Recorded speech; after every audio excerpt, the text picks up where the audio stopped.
2018. La vie n'était pas simple. Les gens travaillaient, avaient du mal à finir les fins de mois, à acheter des produits de première nécessité et avoir un véhicule pour se déplacer, pour aller travailler ou se promener. La plupart ne partent plus, voire jamais en vacances. Un grand ras-le-bol. Un jour, le peuple souffrant décide de se lever. Ce samedi 17 novembre 2018. Des milliers de personnes sortent dans la rue et endossent un gilet jaune. Le même que beaucoup mettent sur leur tableau de bord de leur voiture en signe de « pays en panne, peuple en panne », en signe de contestation. Beaucoup de revendications sont mises en avant.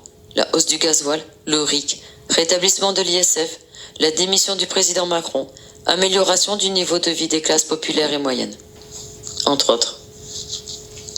Partout dans les rues, sur les ponts des rocades, sur les ronds-points, la révolte commença. Des pancartes, banderoles, chansons à l'honneur. Les samedis passent et deviennent la journée de la révolte, une révolution gilet jaune. Une violence extrême se met en route, une violence de toutes parts, comme personne n'aurait pu imaginer en 2018. D'un côté, les groupes de Black Bloc structurés, organisés devant les révoltés pacifistes, montant des barricades, brûlant du matériel, des voitures et détériorant des banques. De l'autre côté, les forces de l'ordre, la police, équipées de la tête aux pieds, dont on ne voyait plus 1 centimètre de peau. Casques, cagoules, gants, bottes, boucliers, matraques et j'en passe. Armés également de lanceurs de grenades et de LBD. Un équipement digne d'une mission d'acte terroriste. Un va-et-vient de barrières et de pavés d'un côté, et de grenades de flashball de l'autre. Tout était blanc de lacrymogène, l'air irrespirable, la gorge piquée, on toussait, les yeux brûlés, on pleurait. Un bruit énorme, du brouhaha immense, des claquements dus aux tirs de grenades et des cris de guerre, de douleur, de peur. Une ville de Bordeaux méconnaissable, une place péberlan blanche de gaz.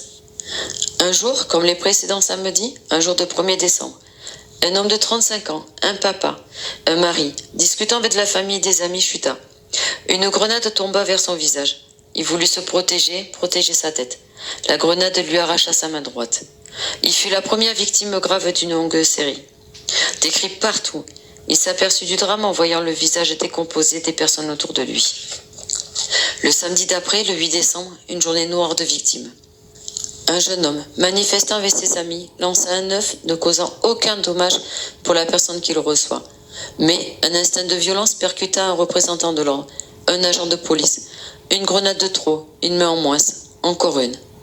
Par la suite, un homme perdait un œil. Un tir de LBD.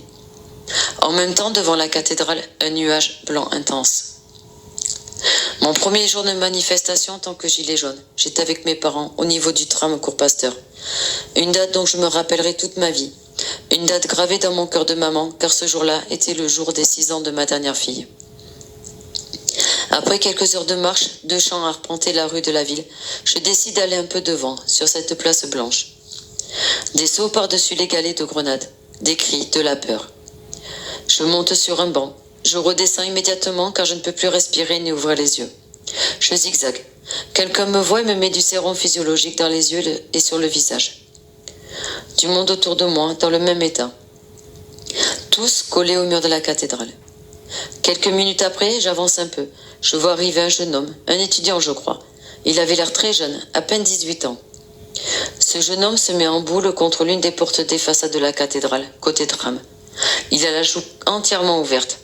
Je n'ai pas eu le réflexe de bouger, ni de lui venir en aide.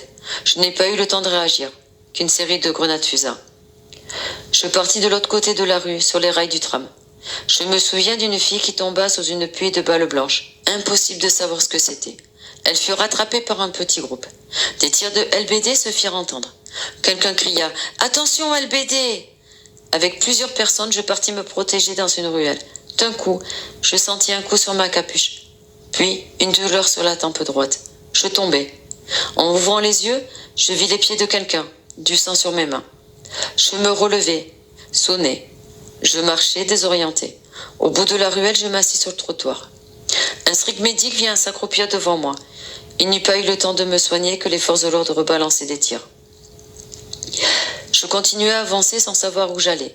Des personnes me parlaient, s'inquiétaient pour moi. Mais je zigzaguais toujours. Une dame mit une compresse et un bandage. Je continuais à avancer sans savoir où j'allais, où étaient mes parents et s'ils allaient bien. Je rencontrai un homme avec une fleur de tournesol dans la main, qui me ramenait après plusieurs minutes, peut-être une heure, je ne sais pas, à mes parents au niveau du tram Cours Pasteur. Je l'en remercie infiniment. Puis, direction les urgences de Saint-André, avec un accès difficile dû au blocage des rues par les forces de l'ordre. Après un grand nettoyage, désinfection aux urgences de mes habits, une infirmière rapidement me soigna sans être inquiétée d'un quelconque traumatisme. Juste collage de la plaie et sortie sans autre auscultation, ni soin, me disant simplement de ne pas me plaindre car un homme venait de perdre son œil.